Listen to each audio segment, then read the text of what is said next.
आखिर किस देवता का वाहन हनुमान जी से भी ज्यादा शक्तिशाली है, और एक ऐसा वाहन जिससे स्वयं महादेव और श्री कृष्ण भी डरते थे, और एक तो इतना शक्तिशाली है कि पूरी सृष्टि को खत्म कर सकता है। क्या आप जानते हैं अधिकतर देवी देवताओं के वाहन को कौन तय करता था? और दोस्तों, ये सभी वाहन आखिर किसके अवतार थे और क्यों इन देवी देवताओं ने अलग अलग पशु पक्षियों को ही अपना वाहन बनाया? आइए जानते हैं। अगर आप भी कोई अनोखे वाहन के बारे में जानते हैं तो कमेंट में जरूर बताएगा। नंबर 1, महादेव के नंदी जी। जी हाँ, महादेव देवों में संहारक देवता माने जाते हैं, जो स्वभाव से शांत और संयमित है। पौराणिक काल में नंदी जी महादेव की घोर तपस्या में लीन थे और महादेव को प्रसन्न कर हमेशा उनके चरणों में रहने का वरदान मांग रहे थे। इसीलिए महादेव ने उन्हें बैल का स्वरूप दिया, जो वृषभ जाति के है। और जिस तरह गायों में कामधेनु गाय की पूजा की जाती है, उसी तरह बैलों में वृषभ यानी कि नंदी को सबसे श्रेष्ठ कहा गया है। दरअसल कहते हैं कि नंदी के 4 पैर ही हिंदू धर्म के 4 स्तंभ हैं,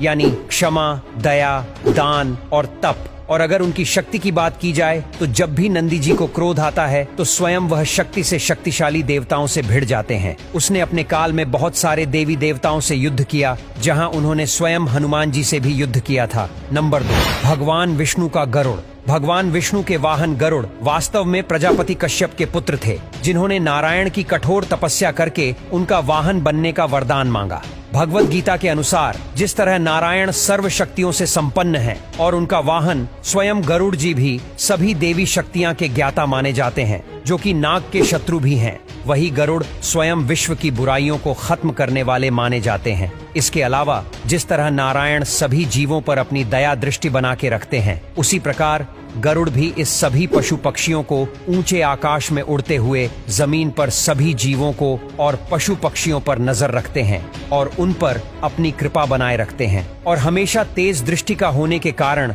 उन्हें जागरूकता की तरह ही एक प्रेरणा स्रोत माना जाता है। गरुड़ को बेहद ही शक्तिशाली माना जाता है। कहते हैं कि उनके उड़ने की रफ्तार बेहद ही तेज है। सिर्फ यही नहीं, अलग अलग धार्मिक ग्रंथों में उनका वर्णन मिलता है। जब श्री राम लक्ष्मण पर स्वयं मेघनाथ ने नाग पास चलाया था, तब उसकी काट किसी के पास भी मौजूद नहीं थी, क्योंकि वह स्वयं नागों से घिरा हुआ एक भयानक अस्त्र था। लेकिन कहते हैं उस अस्त्र से छुटकारा दिलाने स्वयं गरुड़ जी आए थे। नंबर 3, माँ दुर्गा का सबसे शक्तिशाली शेर। एक बार जब महादेव ने मजाक में माता पार्वती को काली कह दिया, तो माता पार्वती को यह बात चुभ गई और उन्होंने गोरा होने के लिए तपस्या करने की ठानी। जब वह तपस्या कर रही थी तो एक भूखा शेर उन्हें खाने की मंशा से वहीं आकर बैठ गया। और जब महादेव के वरदान से माता पार्वती गौरी हो गई तो उन्होंने नदी में स्नान किया, तो देखा कि वह शेर भी अनेकों वर्षों से उनके साथ वही भूखा प्यासा बैठा हुआ है। इसीलिए प्रसन्न होकर माता पार्वती ने उस शेर को अपना वाहन बनाया। दोस्तों, शेर इतना शक्तिशाली जानवर है कि जिसकी एक दहाड़ से पूरा जंगल थड़ थड़ कांपने लगता है। उसी प्रकार माता का शेर जब गरजता है तो भयानक असुरों और देवताओं का भी वध करने की क्षमता रखता है। नंबर 4, इंद्र का ऐरावत हाथी। इंद्र को ऐरावत हाथी समुद्र मंथन के दौरान मिला था। ऐरावत हाथी 4 दांतों वाला हाथी है, जो धर्म, अर्थ, काम और मोक्ष के बारे में बताता है। ये तेज बुद्धि और समझदारी का प्रतीक माना जाता है। हाथी की शक्ति की बात की जाए तो ये बेहद ही शक्तिशाली माना जाता है। कहते हैं 10,000 हाथियों का बल स्वयं इंद्र के ऐरावत हाथी के अंदर मौजूद है। इसीलिए जब भी रावण ने आक्रमण करने की सोची तो उसने उनके कई सारे सैनिकों का अकेले ही सफाया कर दिया था।